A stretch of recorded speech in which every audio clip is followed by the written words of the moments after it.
A classic LA recording session. What does that really mean? At the top of the list of things that we can talk about here at any rate are the 3 Ps: the place, the players, and the producer. The place chosen for the Los Angeles masterclass training session was Village Studios here in West LA, a warren of a building where people like Ed Cherney and John Mayer have rooms and come to work, and where movie soundtracks like The Shawshank Redemption and The Bodyguard have been scored. Most famous, though, are the classic records that have been made here. A clutch of Steely Dan albums, including Asia, Supertramp's Breakfast in America, Pink Floyd's Momentary Lapse of Reason, Fleetwood Mac's Tusk, and actually many of the rooms here were designed around and for Stevie Nicks, as well as recent sessions by Nelly, Usher, Lady Gaga and others. Gliding past the gold and platinum record-adorned walls on the way to Studio D, it's hard not to be slightly intimidated thinking about all the music that's been produced in this building. But the 16 attendees of this premium masterclass were in a very safe pair of hands with Alan Parsons, who first took them around the live room to introduce them to the event's star cast of players. Vinnie Colaiuta, long-serving Sting and current Jeff Beck drummer. Nathan East, in between tours with Toto and Foreplay. Session maestro Michael Thompson, and the irrepressible Rami Jaffee, currently enjoying a high-profile world stage with the Foo Fighters. Alan talked to each player in turn, eliciting priceless information about everything from tunings to $1,000 instrument cables to miking and recording techniques.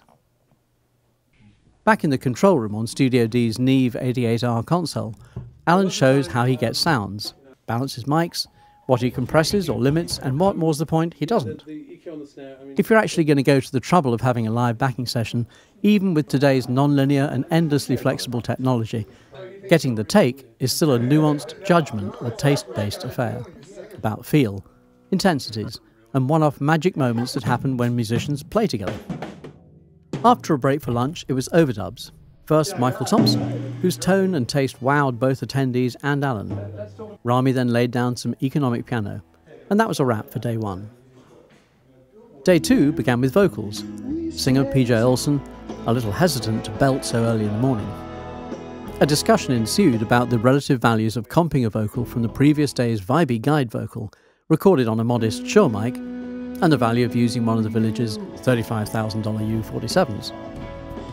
Attendees even got in on the recording, Alan suggesting a choir track going into the last chorus. And so to the mix.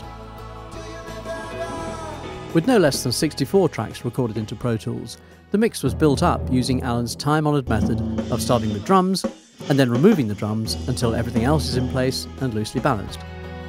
From EQ to processing to panning, production decisions, attendees not only got to hear and see what Alan does on the session, they contributed their own ideas. Remarkably, with more than a dozen producers in the room, there was an almost universal consensus of opinion. At the end of day 2, everyone also seemed to agree that this had indeed been a classic LA recording session. Great playing, great writing and production, and a great place to experience this in. Any expectations I could have had before this were completely blown out of the water. It's not just a situation where you just come and watch, it's a situation you participate. It's incredible. I learned the importance of all the different pieces working together. It was more open and interactive and everybody had a part. And when I saw Alan reaching for, 10K on the snare drum, when 2 seconds earlier I was saying to myself, I'd love to hear a little more 10K on the snare drum, I was like, okay, I'm doing something right here. And to observe the way he approaches certain problems, totally out of the digital realm, just by ear, that was a great lesson. Most importantly, what made it invaluable is really listening to the exchange of ideas of how to process and treat the tracks.